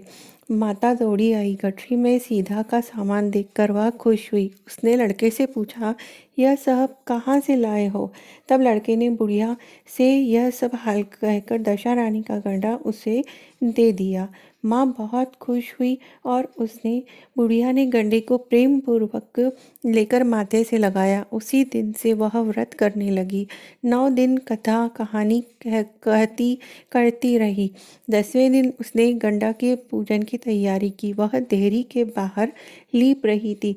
उसी समय दशा रानी माता एक अति वृद्धा दरिद्रा स्त्री के वेश में उसके द्वार पर आकर बोली, क्या करती हो बहन? उसने जवाब दिया, आज मेरे घर दशा रानी का पूजन है, सो लेप कर रही हूँ। तब दशा रानी ने कहा, मुझे बहुत प्यास लगी है, थोड़ा पानी पिला दो। तब बुढ़िया ने कहा, मैं तो मिट्टी के बर्तन से पानी पीती हूँ, लोटा लुटिया मेरे कुछ है ही नहीं, तुमको पानी दूँ तो किस तरह? एक कटोरी ही मेरे घर में है, वह भी न जाने कहाँ पड़ी होगी। जरा तुम ठहरो, कटोरी उठाकर लाती हूँ और तुमको पानी पिलाती हूँ। बुढ़िया हाथ धोकर कटोरी लेने अंदर गई। तब तक दशा रानी माता उस बुढ़िया के दरवाजे पर एक सोने का घड़ा रखकर अंतर ध्यान हो गई। बुढ़िया कटोरी लेकर दरवाजे पर आई तो सोने का घड़ा देखकर सोचने लगी, यह बुढ़िया कहाँ चली गई? वह उठकर इधर उधर उसे देखने लगी। वह उठाकर उसे उसने रख लिया। मुझे चोरी लगेगी, बुढ़ापे में इज्जत जाएगी। इसी चिंता में वह बुढ़िया रूपी इस दशा रानी माता को ढूंढने लगी। तब तक उसका बेटा आ गया। लड़के ने पूछा, किसे खोजती हो माता? तो वह बोली कि एक बुढ़िया न जाने कहाँ से आई और यहाँ सोने का घड़ा रखकर भाग गई। जिसके न कहा वही तो दशा रानी थी। उन्होंने एक घड़ा तुमको दे दिया। अब की जो फिर तुम भी कभी आवे तो उनका अच्छी तरह स्वागत करना और सब प्रकार से उनकी आज्ञा पालन करना। तुम जब नहाने जाओ तो नदी के घाट पर जो चीज़ें तुमको मिली थी उनको दशा रानी का दिया हुआ समझकर अंगीकार करना। किसी ने पूछताछ ना करना कि यह चीज़ किसकी है, वहाँ कहाँ से आई है। बस तुम तो अपनी पूजा में ध्यान लगाना, नहीं तो दशा रानी नाराज हो जाएगी। तो माता ऐसे ही करती है। बुढ़िया नदी में नहाकर खड़ी हुई तो सामने सोने का गेड़वा भरा भराया रखा दिखाई दिया और उत्तम वस्त्र एक किनारे रखे थे। बुढ़िया ने किसी से पूछताछ किए बिना ही उन वस्त्रों को पहन लिया। गेड़ुआ हाथ में लेकर वह घर चलने को आई। तभी वहाँ पर 4 कहार डोली के साथ आ पहुँचे और बुढ़िया से बोले, यह डोली तुम्हारे लिए आई है, उसी में बैठकर चलो। बुढ़िया डोले में बैठकर घर आई तो देखती क्या है कि जहाँ उसकी टूटी फूटी झोपड़ी थी वहाँ पर एक कंचन सोने का महल खड़ा हुआ था। बुढ़िया ने महल के भीतर जाकर श्रद्धा और भक्ति पूर्वक दशा रानी के गंडे की पूजा की और अंत में हाथ जोड़कर यह वरदान मांगा, हे महारानी, जैसे तुमने मुझको यह संपत्ति दी है वैसे ही लड़के का विवाह हो जाए तब यह सब शोभा दे। कुछ ही दिनों बाद लड़के का विवाह हो गया और बहुत ही सुंदर सुशील बहू घर में आ गई। तब बुढ़िया ने दशा रानी से यह दूसरा वरदान मांगा, जैसे मेरे बहू बेटे हैं वैसे ही पोता पाऊँ। कुछ दिनों बाद बुढ़िया के लड़के को भी लड़का हो गया। एक दिन बुढ़िया ने बहू को समझाया, मेरी यह सब संपत्ति दशा रानी की दी हुई है, उन्हीं की कृपा से तुम भी इस घर में आ पाई हो। यदि मैं मर जाऊं तो कभी भी एक मैली कुचैली बुढ़िया तुम्हारे घर आवे तो उसका विनय पूर्वक स्वागत करना। यदि उसकी नाक बहती हो तो उसे आंचल के छोर से पोंछना, घिन नहीं करना, प्रार्थना करना कि हे माता, यह सब आपका ही दिया हुआ है। जब कभी दशा रानी के घंटे पड़े तब उनको अवश्य लेना और श्रद्धापूर्वक पूजा करना। जब कभी तुम पर कोई संकट पड़े तो सुहागिनों को न्योता देना। दशा रानी की कृपा से तुम्हारी सब इच्छा पूरी हो जाएगी। कुछ दिनों बाद बुढ़िया मर गई। तब दशा रानी ने सोचा कि अब चलकर देखना चाहिए कि बहू सास के वचन को कहाँ तक पालन करती है। अतः वह एक वृद्धा भिखारिन का वेश धारण कर उसके घर आई। उन्हें देखते ही बहू उठकर खड़ी हो गई, पांव पड़े, दंडवत की और बालक को उसके गोद में डाल दिया। दशा रानी बोली, मुझसे दूर ही रहो, मेरा मैल लगने से तेरे सफ़ेद वस्त्र मैले हो जाएंगे। इस पर बहू ने लपक कर आंचल के छोर से उनकी नाक पोंछी, पैरों की धूल झाड़कर मस्तक पर लगाई और यह सब संपत्ति आपकी है और मैं भी आपकी हूँ। ऐसा कहकर वह दशा रानी को पूरा मान सम्मान देने लगी। उसकी इसी श्रद्धा देखकर दशा रानी ने आशीर्वाद दिया, तेरी ऐसी धर्म बुद्धि है तो भगवान सदैव तेरा भला करेंगे, तेरा भंडार भरपूर रहेगा, कभी भी तुम्हें कोई कमी नहीं आएगी, कभी किसी बात की चिंता तुझे ना सताएगी। जो तू इच्छा करेगी सो फल पाएगी। यह कहकर दशा रानी अंतर ध्यान हो गई। दशा रानी ने जैसी कृपा दृष्टि बुढ़िया ब्राह्मणी पर की वैसी ही अपने सब भक्तों पर करे। कथा के सुनने और सुनाने वाले सभी का कल्याण हो। बोलो दशा माता की जय। धन्यवाद। Thanks for watching. दशा माता की छठवीं कथा। एक राजा की दो रानी थी। राजा को छोटी रानी बहुत प्यारी थी और उसका नाम लक्ष्मी देवी था। इसी कारण से राजा की बड़ी रानी, जो कि पटरानी थी, उसे सभी कुल लक्ष्मी कहा करते थे। एक दिन लक्ष्मी रानी काठ की पाटी ले मलिन वस्त्र पहनकर कोप भवन में जा लेटी। राजा ने उसका इस तरह का हाल पूछा कि तुम इस तरीके से क्यों लेटी हो। तो राजा ने उसकी हर तरफ से सेवा की, उसका मनोबल किया और पूछा, तुम क्या चाहती हो? जिसे कहो उसे देश निकाला दे दूँ, जिसे कहो उसे यमपुरी पहुँचा दूँ, जिसे कहोगी मैं वैसा कर दूंगी, रंक बना दूंगा, उसे राजा बना दूंगा, पर ऐसे कोप भवन में ना रहो। तब रानी ने राजा को 3 बार प्रतिज्ञा करवा ली और कहा कि रानी कुल लक्ष्मी को देश निकाला दे दो। राजा की प्यारी न होते हुए भी कुल लक्ष्मी रानी पटरानी थी और बड़ी रानी थी। लोक लज्जा के कारण उसे सहसा निकाल सकने से लाचार होकर राजा ने एक युक्ति निकाली। उसने रानी से कहा, चलो हम तुमको नहर पार करवा आते हैं, उधर तुम बहुत दिनों से नहीं गई हो।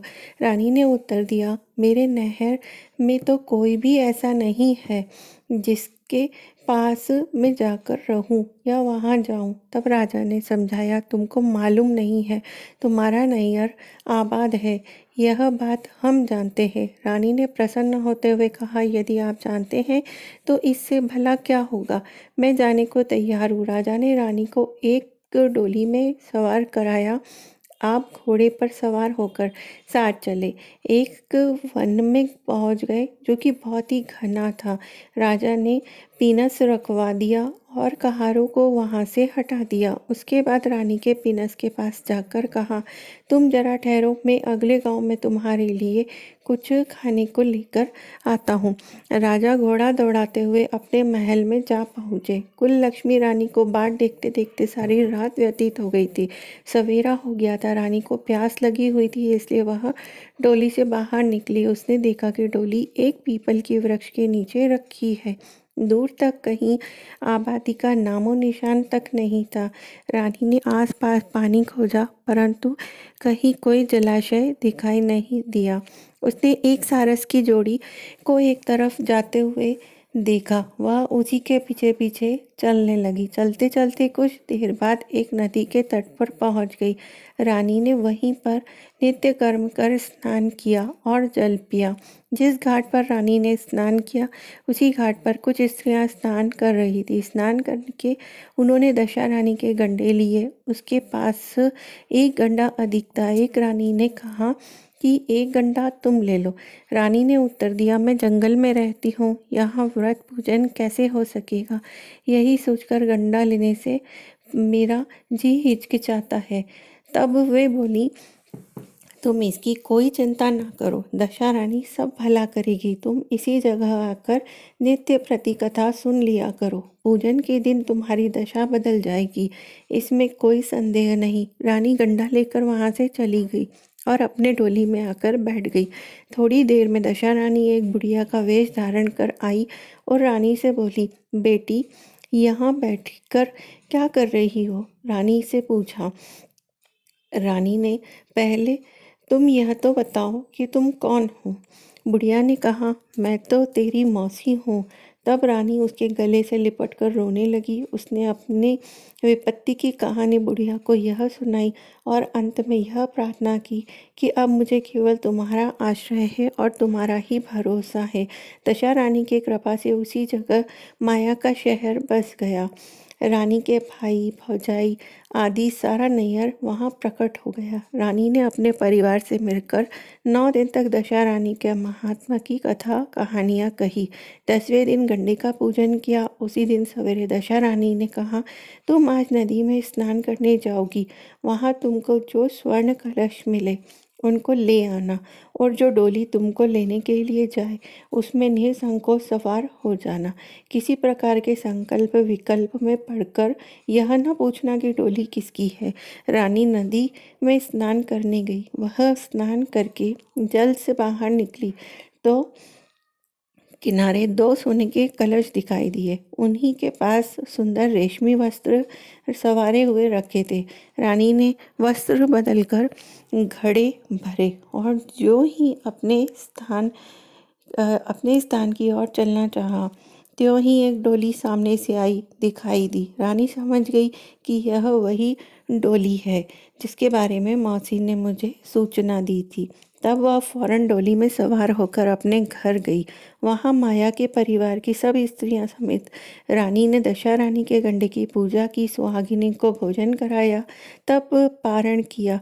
तदंतर रानी अपने नैयर के परिवार में आनंद पूर्वक हिल मिलकर रहने लगी। यह कुछ दिनों के बाद सहसा राजा को रानी का स्मरण हुआ। उसके ध्यान में आया कि कुल लक्ष्मी रानी को जिस दिन से जंगल में छोड़कर आया हूँ, उस दिन से आज तक उसका कोई समाचार नहीं मिला। चलकर देखना चाहिए कि उसकी क्या गति है। जब वह रानी को खोजने के लिए चलने लगा तो मंत्रियों ने समझाया कि अब रानी का आपसे मिलना नहीं हो सकता।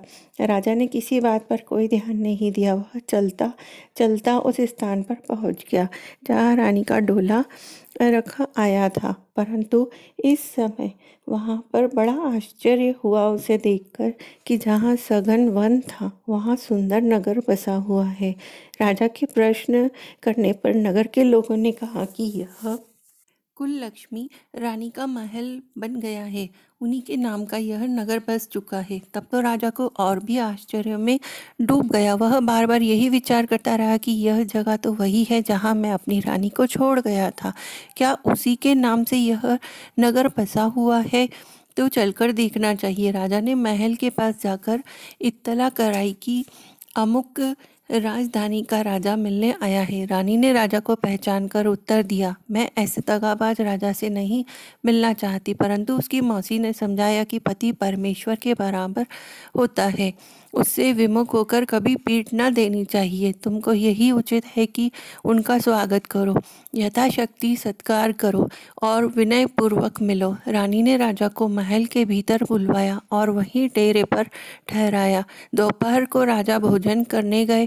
उनके साथ एक नाई था, वह भी राजा के समीप ही खाने को बैठा। रानी राजा को तथा उस नाई को परोसने लगी। पहली बार जो ही रानी ने नाई के सामने पत्तल रखी, त्यों ही उसने रायते का एक चींटा रानी के पैर पर डाल दिया। रानी ने उसकी इस क्रिया को नहीं जाना। दूसरी बार रानी परोसने को आई, तब दूसरी पोशाक पहनकर आई। राजा मन में सोचने लगा कि यहाँ तो एक क्या कई रानियां हैं, सभी एक सी हैं। इनमें से यदि मेरी रानी हो तो मैं उसे पहचान सकता हूँ। डेरे पर आकर राजा ने नाई से कहा, यहाँ तो कई रानियां हैं, यह कैसे मालूम हो कि अपनी रानी कौन है? नाई बोला, महाराज, रानी तो एक ही है, वह पोशाक बदल बदल कर परोसने आई, इसी से आपको भ्रम हुआ है। राजा ने पूछा, तूने कैसे जाना कि रानी एक ही है? वह बोला, मैंने पहले ही बार में रानी के पैर पर रायते का चींटा डाल दिया था। जब दूसरी बार वह परोसने आई, तब भी उसके पैर पर वह चींटा पड़ा हुआ था, और तीसरी बार आई तब भी वह चींटा मैंने बदस्तूर देख लिया था। इसी बीच में रानी ने राजा को महल में बुलाया। वहाँ सेज लगी हुई थी, उसी पर राजा को बिठाकर उसने पान दिए। राजा लेट गया। रानी पैर दबाने लगी। तब राजा ने कहा, रानी, बहुत दिन हो गए, अब राजधानी चलो। रानी ने जवाब दिया, मैं नहीं जानती। उस दिन को याद कीजिए, मैंने ऐसा क्या अपराध किया था जिसके कारण आपने मुझे वनवास दिया और आप मुझे वन में छोड़कर चले गए। आपने जिस सौत की बात मानकर मेरा अनादर किया था, अब उसी के लिए बैठे रहिए।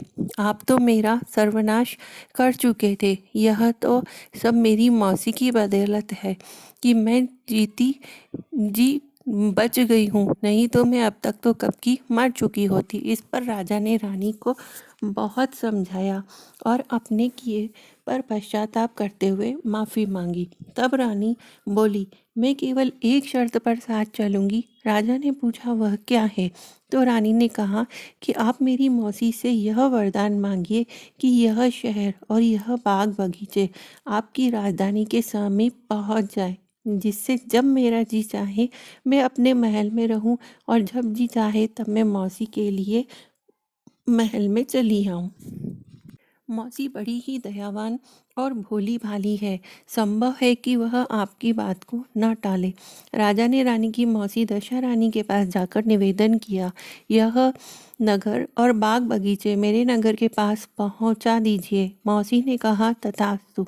उस समय दोनों शहर पास पास हो गए, मानो एक दूसरे का एक भाग है। राजा ने दशा रानी की कृपा का प्रभाव जानकर शहर में ढिंडोरा पिटवाया कि अब से सभी लोग दशा रानी की पूजा किया करेंगे। भगवती दशा रानी ने कुल लक्ष्मी रानी पर जैसी कृपा की, वैसी यह आपत्ति में पड़ी हुई हर स्त्री पर ऐसी ही कृपा करे माता रानी, दया करके उसे ठिकाने लगवाए। बोलो दशा रानी की जय। धन्यवाद। दशा माता की सातवीं कथा। एक वृक्ष पर दो पक्षी नर और मादा रहते थे। मादा पक्षी के बच्चे नहीं होते थे। जब वह चार चिड़ियों में मिलकर बैठती तो प्रायः अन्य पक्षी उसको बांझ कहकर उसे घृणा करते थे। इससे चिड़िया अपने चित्त में अत्यंत दुखी रहती थी। वह चिड़ियों के समाज में बहुत कम मिलती जुलती थी। एक दिन वह अपने इस मन में विचार करती हुई अकेली एक नदी में पानी पीने गई। वहाँ स्त्रियां दशा रानी के गंडे ले रही थी। उनका एक गंडा अधिक था। उन्होंने आपस में कहा कि यहाँ कोई स्त्री या मनुष्य तो है नहीं जिसको यह गंडा दे दे। चलो इस चिड़िया के गले में ही गंडा बांध देते हैं। यह नित्य इसी जगह आकर कथा सुन लिया करेगी। इसको पूजन की विधि बतला दी जाए तो पूजन के दिन यह पूजा भी कर लेगी। तदनुसार उन्होंने चिड़िया के गले में गंडा बांधकर उसे समझा दिया कि 9 दिन तक बराबर तू इसी जगह पर आकर कथा सुनना और 10वें दिन 21 गेहूं के दाने लेकर आना और एक गेहूं दशा रानी के नाम का नदी में डाल देना। बाकी 20 गेहूं तुम खुद चुन लेना। चिड़िया ने 9 दिन तक प्रेम पूर्वक कथा कहानी सुनी। 10वें दिन चिड़ियों की बताई विधि के अनुसार गंडा पानी में डालकर पारण किया। कुछ दिनों के बाद उस चिड़िया के बहुत से बच्चे पैदा हुए। अन्य चिड़ियाओं को आश्चर्य हुआ और वे बोली, इसके तो बच्चे होते ही नहीं थे, यह कैसे हुए? यह बोल, जब मेरे बच्चे नहीं थे तब तो तुम लोग मुझको बांझ कहकर धुतकारती थी। अब जो दशा रानी ने मुझको दिए तो तुम कोसती हो। चिड़ियों ने उससे पूछा तो उसने गंडा लेने का हाल क्रमशः कहकर सुनाया और सबको पूजा की विधि भी बतला दी। तब जंगल की सब चिड़ियां दशा रानी का व्रत करने लगी। 10वें दिन गंडा की पूजा के बाद पहले दिन ही की कथा कही जानी थी। बोलो दशा माता की जय। इसी तरीके से आप भी अपनी मनोकामना की पूर्ति के लिए इसी तरीके से कर सकते हैं ताकि आपकी इच्छा भी पूरी हो सके। इसी तरीके से आप भी 10वें दिन विधि विधान से पूजा संपन्न करें। 10वें दिन सुबह उठकर नित्य कर्म कर सर से स्नान करें, घर को स्वच्छ कर ले, पूजा के स्थान पर चौक बनाए, चौक पर एक लकड़ी का पटरा रखें, एक नोक वाले पान का चंदन से दशा रानी का चित्र बनाए, इस पान को पटरे पर रखें, गंडे को दूध में डुबोकर पान के ऊपर रख दें, हल्दी अक्षत से गंडे की पूजा करें, घी गुड़ बताशा का भोग लगाएं। इसके बाद हवन करें। हवन के बाद पहली कथा फिर से कहें। कथा कहने के बाद पूजन की सामग्री को गीली मिट्टी के पिंड में रखकर मौन होकर व्रत रखने वाली मिलाएं। उसके बाद किसी जलाशय या तालाब में जाकर सिराए जल में प्रवाहित करें। इसके बाद घर आकर पारण करें। पारण के लिए जितना अन्न ले सब खा ले, थाली में कुछ भी नहीं बचाना चाहिए। पारण के वक्त मौन रहे, थाली धोकर पी ले। जिस दिन दशा रानी का व्रत हो उस दिन तक पूजा ना हो जाए किसी को कोई वस्तु या तक की आग भी नहीं दी जाती है। पूजा के पहले उस दिन किसी का स्वागत भी नहीं किया जाता है। इसी तरीके से सारे नियम का पालन कर आप भी दशा रानी की पूजा संपन्न करें। जय हो दशा माता की। दशा माता की 8वीं कहानी। एक राजा था, उसकी रानी कोमलांगी थी। वह फूलों की शैया पर सोया करती थी। एक दिन फूलों के साथ कच्ची कली भी आ गई। कच्ची कली के कारण उसे रात की नींद नहीं आ रही थी और वह करवटें बदलने लगी। राजा ने पूछा, प्रिय, आज क्या बात है जो तुम्हें नींद नहीं आ रही है? रानी ने बताया कि आज फूलों में एक कच्ची कली आ गई है, वह मेरे शरीर में चुभ रही है, इसी कारण मुझे नींद नहीं आ रही है। राजा ने शयन कक्ष में एक दीपक जला रखा था जिसे ज्योति स्वरूप कहते थे। ज्योति स्वरूप रानी की बात सुनकर हंसा। राजा ने हाथ जोड़कर उससे हंसने का कारण पूछा। ज्योति स्वरूप ने बताया कि अभी तो रानी को कच्ची कली के कारण इतनी तकलीफ हो रही है, कल सवेरे होने पर जब रानी का सिर का बोझा ढोना पड़ेगा तब इनकी क्या गति होगी। राजा ने पूछा कि क्या मेरे जीवित रहते ऐसा संभव है? तब दीपक ज्योति स्वरूप ने उत्तर दिया, हाँ संभव है, तुम्हारे जीते जी संभव है।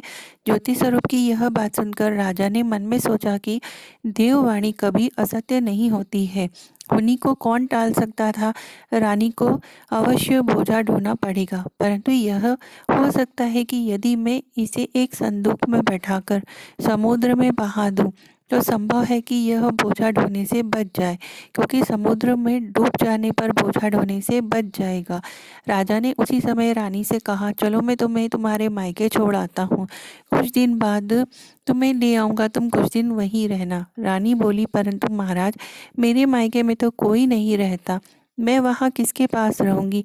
राजा ने कहा कि तुम्हारे गोत्रज संबंधी वहाँ बहुत अच्छी दशा में है, मैं उन्हीं के पास तुम्हें भेज देता हूँ। रानी ने राजा की बात मान ली। रानी ने बहुमूल्य आभूषण और कीमती वस्त्र धारण किए। तब राजा ने रानी को संदूक में बैठाकर नदी में बहा दिया। वह नदी समुद्र में ऐसी जगह मिलती थी जहाँ पर राजा के बहनोई का राज्य था।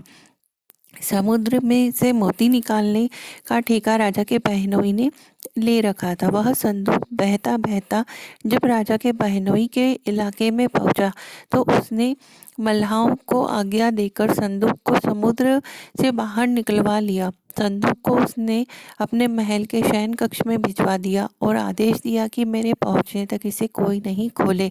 राजा का बहनोई, जो उस जगह का स्वयं राजा था, उसने शयन कक्ष में संदूक के पहुंचते ही रानी को पता चला कि इस संदूक को राजा ने समुद्र में पाया है, तो वह फौरन शयन कक्ष में आई। उसने पहरेदारों को हटा दिया और कहा, रानी ने संदूक को खोल लिया। उसे संदूक के अंदर 16 श्रृंगार की एक स्वर्ग सुंदरी मिली।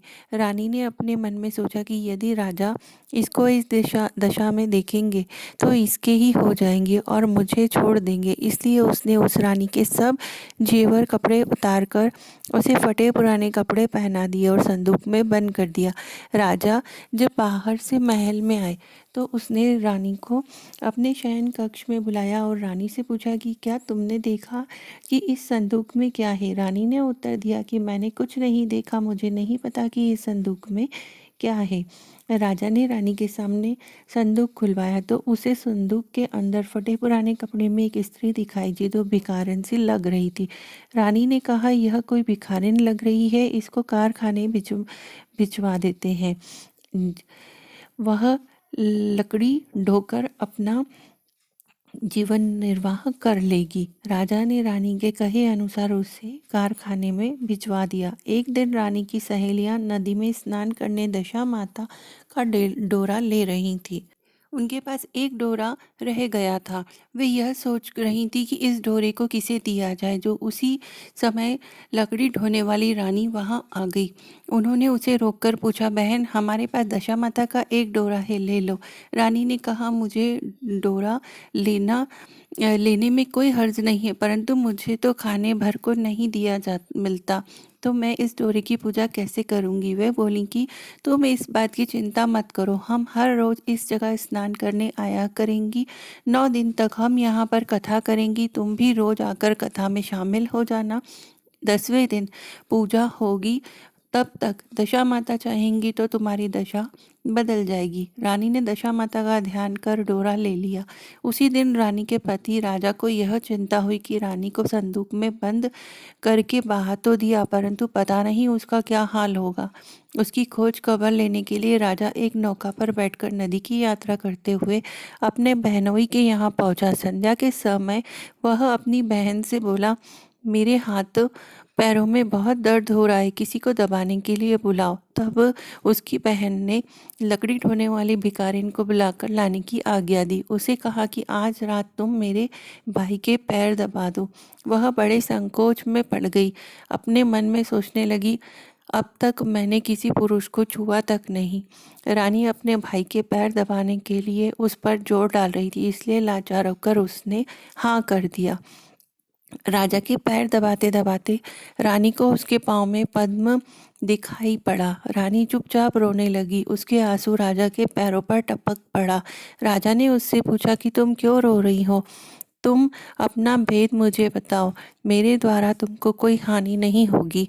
रानी बोली कि जैसा पद्म आपके पैर में है वैसा ही पद्म मेरे पति के पैर में भी था। पहले के दिनों की याद आने पर मुझे रोना आ गया है। राजा ने उसे पहचान लिया। राजा बोला, मैं समझ गया, अब तुम्हारे पैर दबाने की जरूरत नहीं है। तुम्हारे भाग्य में जो लिखा था वह तुमने भोग ही लिया। मैंने उसे टालने के लिए जो उपाय किया था उसका नतीजा उल्टा ही निकला। तुम्हें मेरे जीते जी लकड़ियां ढोनी पड़ी। सवेरा हुआ परंतु अतिथि राजा सोकर नहीं उठा और न पैर दबाने वाली दासी ही कमरे से बाहर निकली। राजा की बहन को चिंता होने लगी। थोड़ी देर बाद दासी कमरे से बाहर निकली और कारखाने में काम करने चली गई। रानी ने कमरे में जाकर अपने भाई को जगाया। उसका भाई बोला, मेरी तबीयत ठीक नहीं है, मेरा सिर दर्द कर रहा है, मैं भी आराम करना चाहता हूँ, मेरा मन भी बहुत व्याकुल हो रहा है। रानी ने पूछा कि आखिर बात क्या है, कुछ तो बताओ। तो राजा ने कहा, बड़ी शर्म की बात है, मैंने तुम्हारी भाभी को जानबूझकर संदूक में बिठाकर तुम्हारे पास इसलिए भेजा था कि इसे यहाँ आराम से रखा जाएगा, परंतु उसे तो यहाँ लकड़ियाँ ढोनी पड़ रही हैं। उसने उसके तुमने सारे गहने कपड़े उतार कर उसे रास्ते में भिखारिन बना दिया।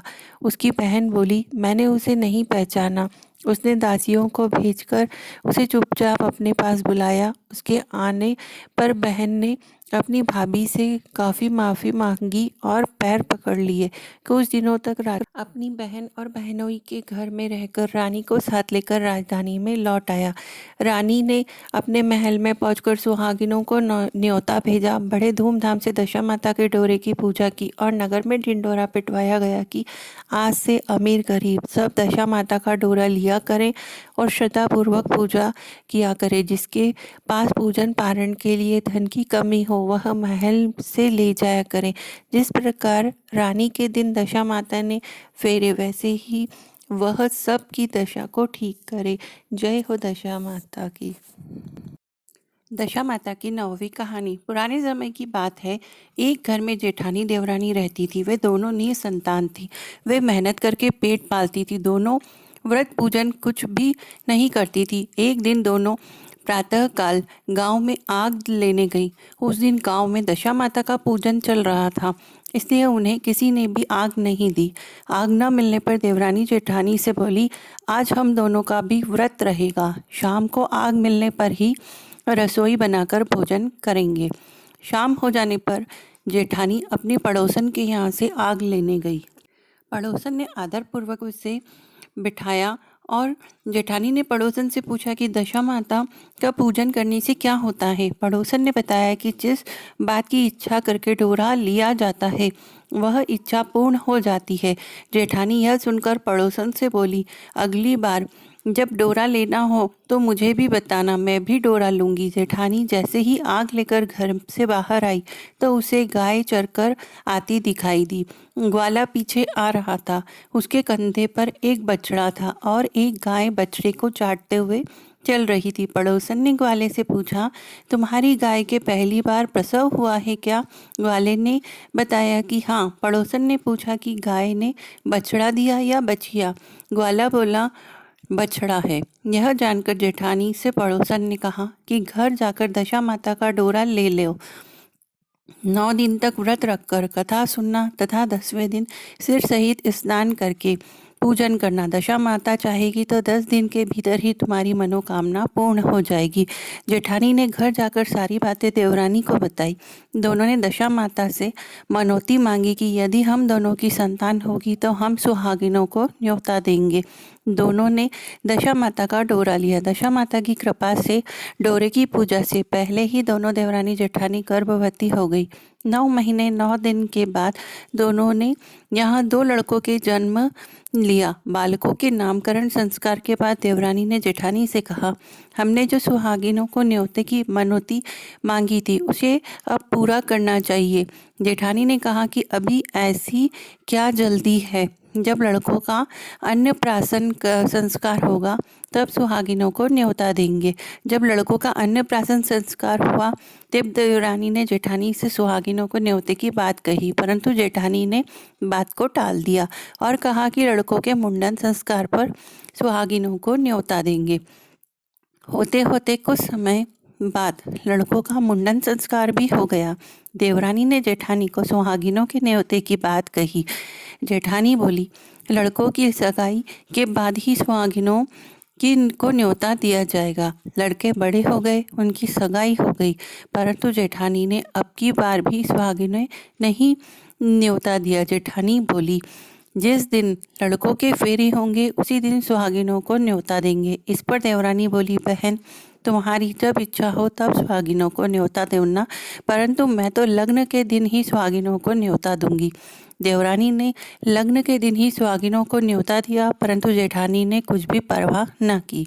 लग्न के बाद मात्र का पूजन करके दोनों दूल्हे बारात सजाकर बैंड बाजे सहित ब्याने चल दिए। देवरानी के बेटे का विवाह बड़े धूमधाम से सकुशल पूर्ण हो गया, परंतु जेठानी ने सुहागिनों को न्योता नहीं दिया था, इसलिए दशा माता ठीक फेरों के समय उसे उठाकर ले गई। दूल्हे के सहसा गायब हो जाने के कारण वर कन्या दोनों में हाहाकार मच गया। उसकी बारात खाली हाथ लौटकर घर आई, परंतु लड़की की माता बड़े संकट में पड़ गई।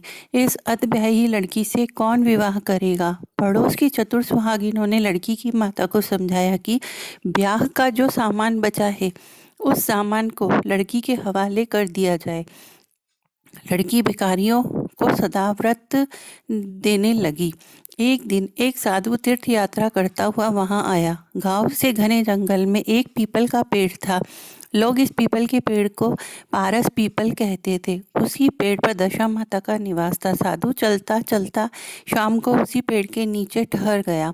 झाड़ूदार ने आकर उसी पेड़ के पास के मैदान में झाड़ू लगाई। भिस्ती ने मस्क से वहां पर छिड़काव कर दिया तथा माली ने यह फूल बिखेर दिए। तब अनेक देवता अनेक प्रकार की पोशाक पहनकर आने लगे तथा स्थान पर बैठने लगे। सबके बाद स्वर्ग के राजा इंद्र का सिंहासन उतरा। इसी के साथ स्वर्ग की अप्सराएं आकर सिंहासन के चारों ओर नाचने लगी। उसी समय अधब्याहे लड़के को गोद में लेकर दशा माता पीपल के पेड़ से नीचे उतरी। इंद्र के साथ स्वर्ग से एक सूरा गाय भी आई थी। उसने 2 गिलास दूध दिया था।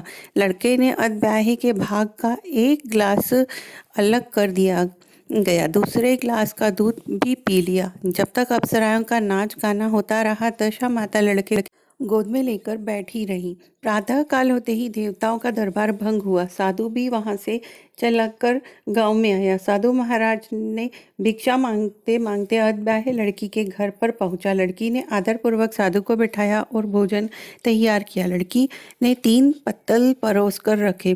पहली पत्तल अधब्याहे अपने पति की रखी, दूसरी पत्तल बाबा जी के सामने रखी और एक पत्तल अपने सामने रखी। बाबा ने अपने आप से कहा, वाह, जो बात मैंने रात वहाँ देखी वही बात यहीं भी देखने को मिली। लड़की ने पूछा, क्या बात है बाबा जी? साधु बाबा ने बात टालते हुए कहा, हम बैरागी लोग ऐसी अनेक बातें कहते रहते हैं।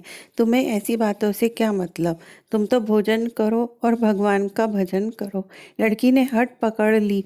उसने कहा कि जब तक आप अपनी कही बात का खुलासा नहीं करेंगे मैं भोजन नहीं करूंगी। इस पर साधु बाबा चुप रहे। तब लड़की बोली कि आप साधु हैं तो मैं सती हूँ।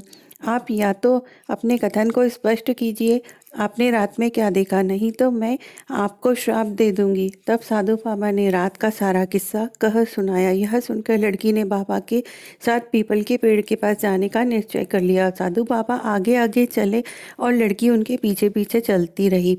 साधु बाबा लड़की को पारस पीपल के पास छोड़कर चले गए। संध्या होने पर नित्य की तरह जमादार ने झाड़ू लगाई, भिस्ती ने अपनी मस्क से पानी का छिड़काव किया और माली ने फूल बिछाए। देवताओं के राजा इंद्र आए।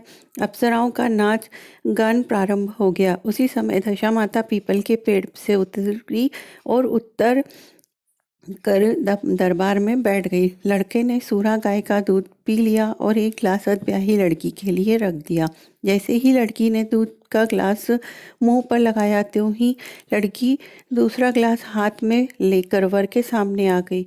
वह बोली, अपना भाग लेने के लिए मैं उपस्थित हूँ। मेरे लिए क्या आज्ञा है? मैं सेवा करने के लिए तैयार हूँ। तब लड़का बोला, मैं इस तरह से तुमसे नहीं मिल सकता। मैं दशा माता की सेवा में रहता हूँ। मुझे अभी दरबार में जाकर दशा माता की गोद में बैठना होगा। यदि तुम्हें मुझसे प्यार है तो दशा माता को प्रसन्न करके उनसे मुझे अपने लिए मांग सकती हो, तब मैं तुम्हारा हो सकता हूँ। लड़का दूध पीकर दशा माता की गोद में जाकर बैठ गया। लड़की अप्सराओं के साथ नाच गान में लग गई। जब सवेरा हुआ तो दशा माता ने इस नई लड़की को बुलाकर पूछा, तुम कौन हो? तुम्हारे नाचने से मैं बहुत प्रसन्न हुई। जो कुछ मांगना चाहती हो मांग लो। लड़की ने दशा माता से वचन ले लिया कि वह उसे उसका पति प्रदान कर दे। तथास्तु कहने पर लड़की ने दशा माता से अपने पति को पकड़ कर कहा, मुझे यही चाहिए। दशा माता ने कहा, तूने मांगा तो बहुत, परंतु मैं वचन दे चुकी हूँ, इसी कारण मैं तेरे पति को तुझे वापस देती हूँ। राजा इंद्र ने पूछा कि भगवती, यह सब क्या राज है? मैं इस राज को जानना चाहती हूँ। तब दशा माता ने बताया कि यह लड़का मेरे वरदान से ही प्राप्त हुआ था और इसकी माता ने अपना वचन पूरा नहीं किया, इसी कारण मैं इस लड़के को विवाह मंडप से उठा लाई। यह लड़की इसकी अतब्याही पत्नी है और पतिव्रता है। पतिव्रता होने के कारण यह देव समाज में पहुंचकर मुझसे अपना पति मांग रही है। दशा माता के ऐसे वचन सुनकर इंद्र सहित सब देवताओं ने वर वधु को आशीर्वाद दिया, उनके ऊपर पुष्पों की वर्षा की। तब तक साधु बाबा भी वहां पर आ गए। साधु बाबा दूल्हा और दुल्हन को साथ लेकर गांव की ओर चल पड़े। जब ये तीनों गांव के समीप पहुंचे तो गांव वालों ने दूल्हा दुल्हन को देखकर लड़की के पिता को सूचना दी, तुम्हारी पुत्री एवं दूल्हे के साथ आ रही है। जिस दिन से लड़की चली गई थी उसके पिता लोकापवाद के डर से बाहर निकलना बंद कर दिया था। गांव वालों की यह भी बात सुनकर उनके घर के किवाड़ बंद कर दिए थे। उसने समझा लड़की साधु बाबा के साथ आ रही होगी, इसलिए लोग मेरा उपवास उड़ा रहे हैं। जब गांव के गणमान्य व्यक्तियों ने भी वही बात बताई, तब उसने घर के किवाड़ खोले और बाहर निकला। जब उसने सचमुच अपने द्वार पर लड़की और दामाद को खड़े देखा तो उसकी प्रसन्नता का ठिकाना नहीं रहा। लड़की के पिता ने इसी खुशी के मौके पर बहुत दान पुण्य किया और फिर से विवाह की तैयारी की। लड़की ने अपने माता से कहा कि इस तरह से विवाह नहीं होगा। पहले दूल्हे की माता सुहागिनों को न्योता देकर बारात लेकर आए, तब विवाह में नेक पूरे किए जाएंगे। लड़की के पिता ने लड़के के घर पर खबर भेजी। लड़के की माँ ने पहले सुहागिनों को न्योता दिया, तब बारात चली। बड़ी धूमधाम से विवाह हुआ। वर वधु दोनों अपने घर आ गए। वधु की खुशी में लड़के की माता ने दोबारा सुहागिनों को न्योता देकर इसी प्रथा को वापस से पूरा किया। उसी समय से विवाह के दिन वर के घर पर सुहागिनों का न्योते की प्रथा चली आई। दशा माता ने जिस तरह सती की दशा बदली, वैसे ही वह सबका कल्याण करे। आप भी दशा माता का व्रत कीजिए और अपने घर की दशा को बदलिए और साथ में सबकी सफलता की मनोकामना कीजिए। धन्यवाद। Hello everyone, welcome to my YouTube channel. आज इस वीडियो में हम बात करने जा रहे हैं दशा माता की 10वीं कथा। इस दिन महिलाएं डोरे की पूजा करती हैं, तत्पश्चात प्रथम दिन वाली पूजा को विधि अनुसार दोबारा करती हैं। यदि आपने अभी तक मेरे वीडियो नहीं देखे हैं तो आप पहले से लेकर 9वीं तक कथा सारी दे रखी हैं। मैंने सारी कथाएं बताई हैं, आप उन्हें क्रमानुसार देख लीजिए। लिंक आपको डिस्क्रिप्शन बॉक्स में मिल जाएगी और आप चाहें तो आपको 10 कथाएं भी एक साथ मिल जाएंगी। उसमें से आप पहली कथा को दोबारा सुनिए। यही 10वें दिन की पूजा होती है। इसी के साथ दशा माता का व्रत कथा संपूर्ण होती है। आप भी इसी तरीके से अपनी दशा माता की सारी कथाएं सुनिए और अपने व्रत को पूर्ण कीजिए। इसी से दशा माता आपको पूर्ण लाभ देंगी और इसका फल भी देंगी। जय हो दशा माता। यदि आपने मेरे चैनल को अभी तक सब्सक्राइब नहीं किया है तो please like share and subscribe my channel. साथ में बेल आइकन को भी प्रेस कर लीजिए ताकि आने वाले वीडियोस का नोटिफिकेशन आपको मिलता रहे। दशा माता आप लोगों के घर की भी दशा को सुधारे। धन्यवाद।